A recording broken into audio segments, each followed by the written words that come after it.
তোমার নাম কি? লিমা। তোমার আব্বুর নাম? নাসির। নাসির। বাড়ি কোথায়? উত্তরাইসা। উত্তরাইসা। তোমার মার নাম কি? ফিরোজা। ফিরোজা বেগম। তোমার এদিকে এসো, এদিকে এসো। এখন রাত কত আঙ্কেল? 3:11। তুমি এখন এই রাত্রে তুমি এটা ধরতে গেলে এখন যুবতী অ্যাডাল্ট, তো তুমি এই রাত্রে সর্বেশন বাজারে কেন?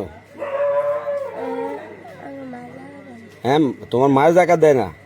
তোমার মায়ের নাম কি বললা? ফিরোজা। বাপের নাম নাসির। উত্তরাইসা বাজারের কোন পাশে তোমার বাড়ি? হ্যাঁ, উত্তরাইসা বাজারের কোন পাশে তোমার বাড়ি? বালু টালু বুঝি না, বাজারের দক্ষিণ পাশে না উত্তর পাশে না পূর্ব পাশে? মসজিদের পাশে। কোন মসজিদ? না বাজারটা চিনো না উত্তরাইসা? বাড়িতে এলাকাতে উত্তরাইসা গেলে বাজারের মসজিদের পাশে। উত্তরাইসার আগে তোমার বাড়ি না পরে? আগে। আগে। উত্তরাইসা বাজারের উত্তর পাশে তোমার বাড়ি। আচ্ছা, তুমি এই কতদিন এই চরপেশনে?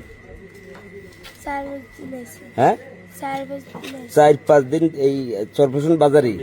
রাত্রে কোথায় থাকো?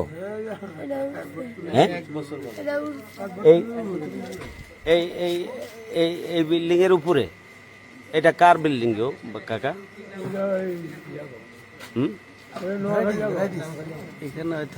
আচ্ছা, এখানে কার কার কাছে থাকো তুমি? আমি একলা থাকি। কি কোনো রুমে না বিল্ডিং এর বারান্দায়? না, ফুলের উপর ঘুমাই। ওই বারান্দায় ফ্লোরে? এই 4 দিন আগে আসছো আর যাও নাই? এই পাবলিকে বলতেছে তুমি কত 1 বছর যাবত এই চরপেশনেই। আমার মা শিকল মাথা হারাইছে।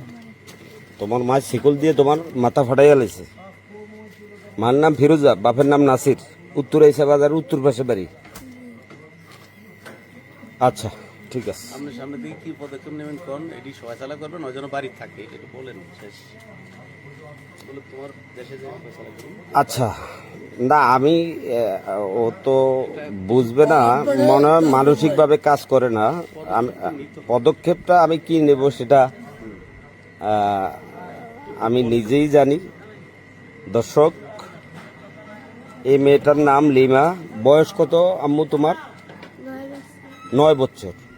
না, তোমার বয়স আরো বেশি হবে। বয়স ও বলতেছে 9 বছর, কিন্তু ফিজিক্যাল গ্রোথে বলে যে তার বয়স আরো বেশি হবে, 12-13 কিংবা 14 হবে। এই মেয়েটা বলতেছে 4 দিন আগে, কিন্তু আমি যেহেতু চরপেশন উপজেলা চরপেশন সদরে থাকি, আজকে প্রসঙ্গক্রমে চরপেশন বেতুয়া ঘাটে ঘুরতে গিয়ে, বন্ধু মহলে আড্ডা দিতে গিয়ে, এখন রাত্র কত? 3:30, 3:12। আড্ডা দিতে গিয়ে গল্প করতে গিয়ে বেতুয়া অনেক সময় গেছে। সেখান থেকে এখন আমি অবস্থান করছি চরপেশন পৌরসভা সদরে, চরপেশন পুরান বাস স্ট্যান্ডে জসিম ভাইয়ের দোকানে। হ্যাঁ, জসিম ভাই যখন এই মেয়েটা তার আওতার বাইরে যাচ্ছিল, মেয়েটাকে শাসনের সুরে যখন ডাক দিল, তখনই আমার মেয়েটার প্রতি দৃষ্টি গেল। যেহেতু মেয়েটার প্রতি আমার দৃষ্টি গেল, এবং যার পরিপ্রেক্ষিতে আমার এই কথাগুলো বলা। যাক,